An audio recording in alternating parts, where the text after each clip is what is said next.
सियासी मैदान की हर बड़ी खबर से आगाह रहने के लिए हमारे चैनल आजाद सियासत को सब्सक्राइब करें और बेल आइकन को प्रेस करें।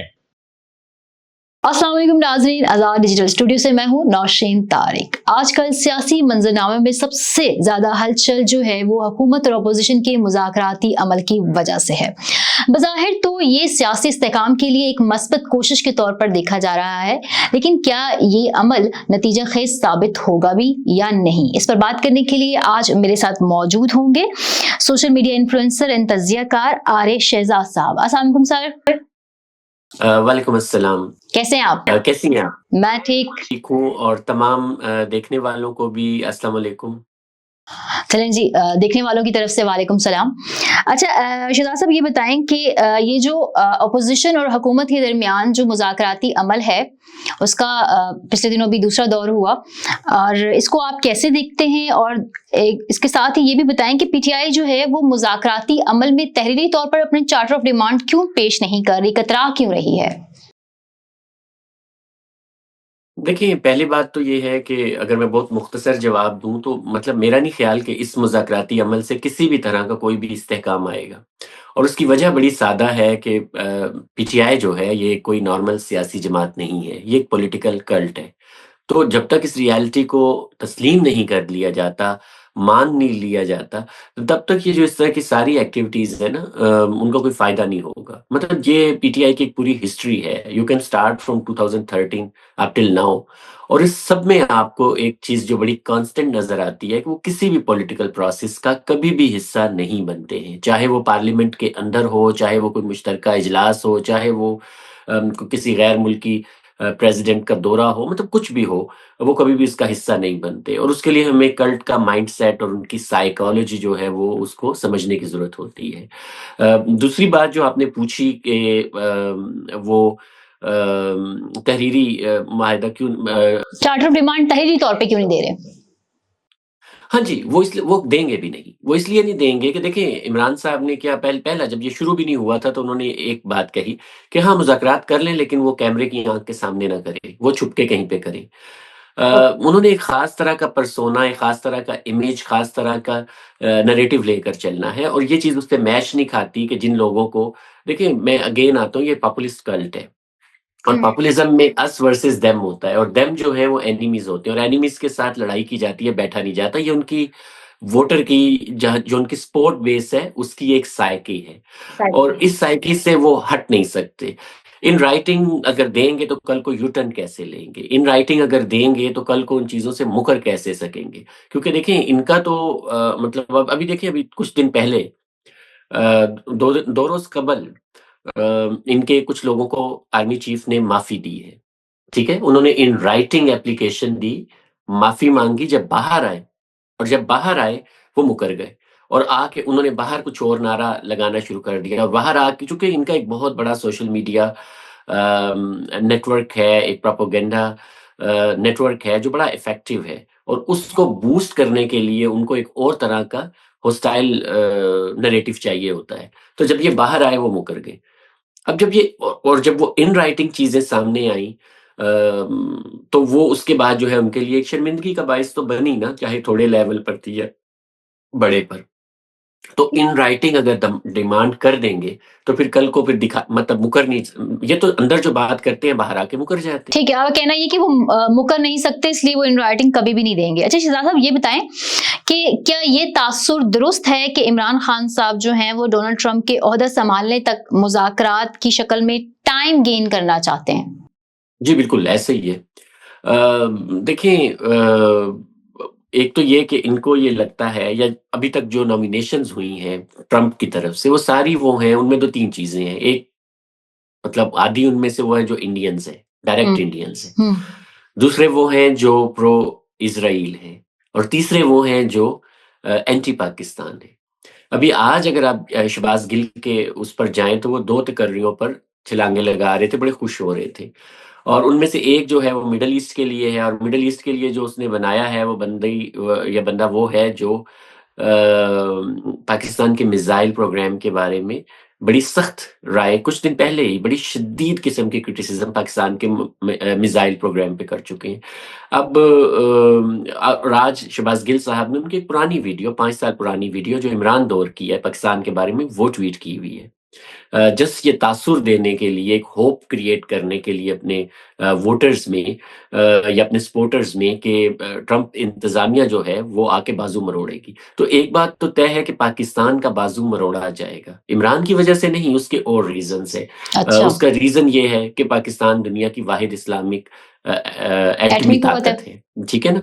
तो वो उस हवाले से मरोड़ेंगे और ये ऐसे लोग हैं जो फिर उस सिलसिले में इनको उम्मीद है कि जब ये प्रेशर आएगा तो फिर हम उनके साथ मिलकर आप सोचिए ये भी बड़ी अलमिये की बात है कि जो पाकिस्तान मुखालिफ तकर्रियाँ हो रही हैं, उस पे ये छलांगे लगा रहे हैं। मतलब इंडियंस तो चले हमारे खिलाफ हैं, इज़राइल वाले भी हैं, लेकिन अब ये जो हमारा डायस्पोरा है, जो पीटीआई के साथ मिला हुआ है, वो सारे भी जो हैं वो पाकिस्तान के मफाद के अगेंस्ट जो काम है उसको सपोर्ट कर रहे हैं। तो इसीलिए इनका इनका ख़्याल है कि 20 के बाद इसको ले जाएँ, फिर जब पाकिस्तान पे इंटरनेशनल प्रेशर पड़ेगा फॉर मैनी अदर रीज़न्स, ये फिर उसको अपने हक में यूटिलाइज़ कर लें।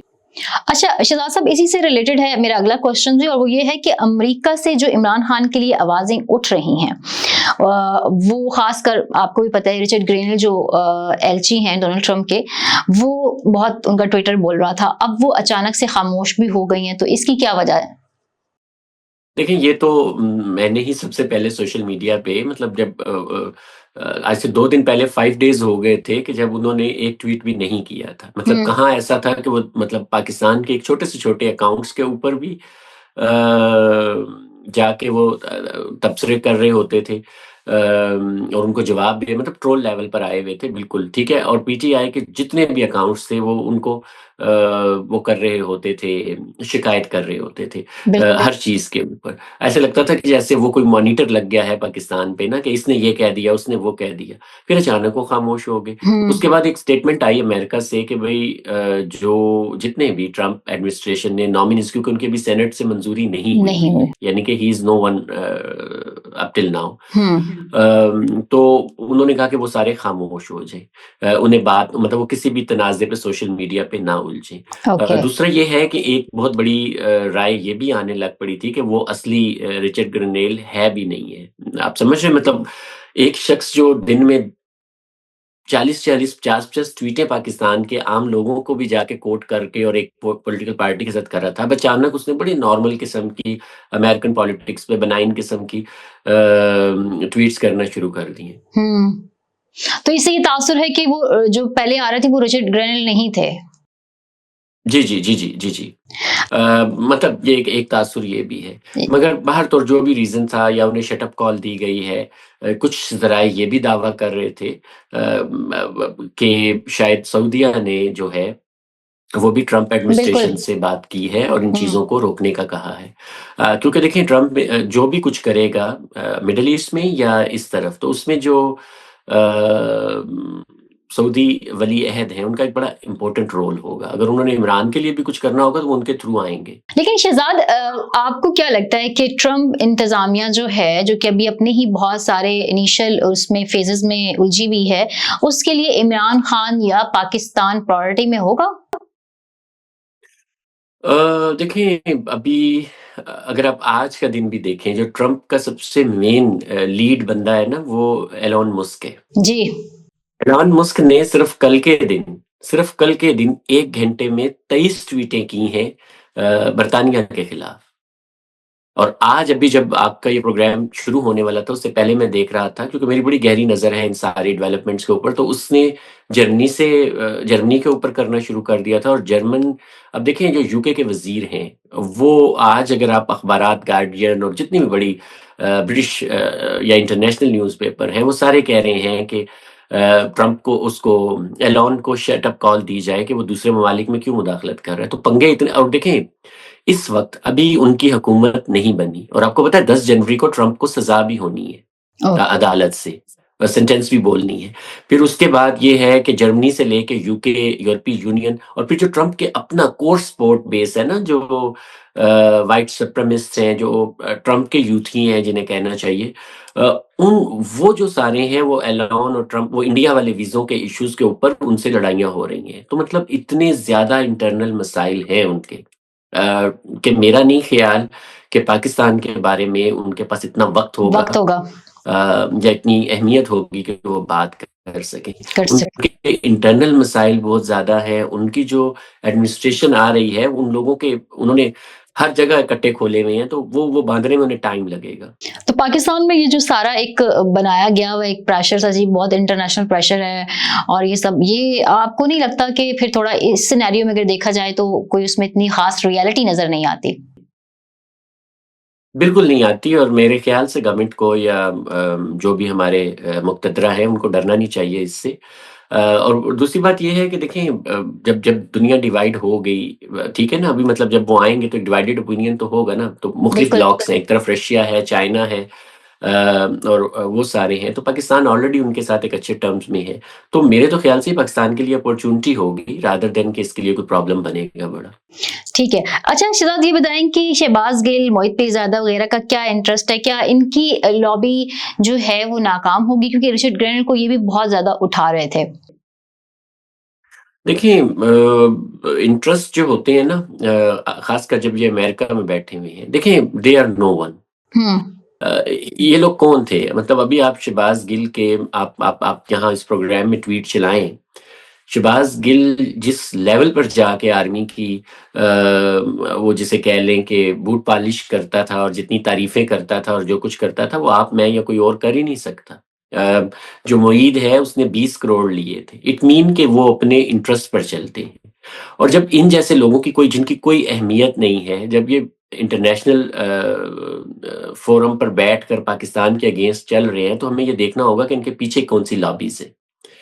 और वो यकीनन इंडियन लॉबीज़ होंगी, वो यकीनन इसराइली लॉबीज़ होंगी, ठीक है, जिनको पाकिस्तान से खतरा है। तो वो जो लॉबीज़ हैं वही इनको वेटेज देती हैं। मेरा एक बहुत बड़ा जिसे कहते हैं, मेरा मेरा ये ख़्याल है, और देखें, ये अगर आपने पहले मुझसे पूछा था कि वो रिचर्ड गर्नेल कैसे चुप किया था, तो आप ये देखें कि जिस दिन एलन मस्क की इंडियंस के साथ वो वीज़ों के इश्यू पे मसला बना, और उनके जो अपने, देखें, जो अमेरिका में जो ट्रम्प के हामी हैं, वो बड़े हार्ड लाइनर्स हैं, ठीक है ना? हमारे यूथ तो उनके आगे कुछ भी नहीं कुछ है। भी नहीं तो है। उन्होंने जब ट्रम्प को और एलन मस्क और इंडियंस को 2 दिन इंडिया की इतनी बुरा ट्रोल शुरू हुआ, और ऐन उसी वक़्त जब इंडिया ट्रोल होने लगा, उन्होंने अचानक जो है वो अकाउंट खामोश हो गया। तो मुझे तो ये भी शक है कि शायद वो जो अकाउंट था वो किसी इंडियन हैंडलर के पास था, जो यूज़ कर रहा था। तो ये बड़े चांसेस हैं कि जो पाकिस्तान में हो रहा है उसका भी किसी पाकिस्तानी के पास। नहीं, पाकिस्तानी के पास नहीं, लेकिन मुझे लगता है कि देखिए, इनको जो वेटेज देता है ना, वो इंडियन लॉबी देती है। ओके। ठीक है? तो वो जो इंडियन लॉबीज़ है ना, उनके इंटरेस्ट है। देखिए, पाकिस्तान के खिलाफ कौन है? पाकिस्तान के खिलाफ इंडिया है ना। इंडिया है। आप देखें कि आखिर क्या है कि अफ़गानिस्तान, फिर ये पीटीआई, फिर वो जो इंडियन अकाउंट्स हैं, फिर बलोच लिबरेशन वाले हैं, ये है, वो सारे अचानक पाकिस्तान की रियासत के खिलाफ चढ़ दौड़े हैं, और उससे कुछ अर्सा पहले आपके मिसाइल प्रोग्राम पे पाबंदी लगती है। तो ये आप ये सारे कनेक्शन और ये डॉट्स अगर मिलाएं, तो आपको पता लग जाएगा कि ये लार्जर पिक्चर क्या बनती है। ओके। बहुत शुक्रिया शहजाद साहब आपके टाइम का। शुक्रिया जी आपका भी। अल्लाह हाफिज। अल्लाह हाफिज। सो व्यूअर्स, आज़ाद डिजिटल से फिर इतना ही, मुझे इजाजत दीजिए। अल्लाह हाफिज।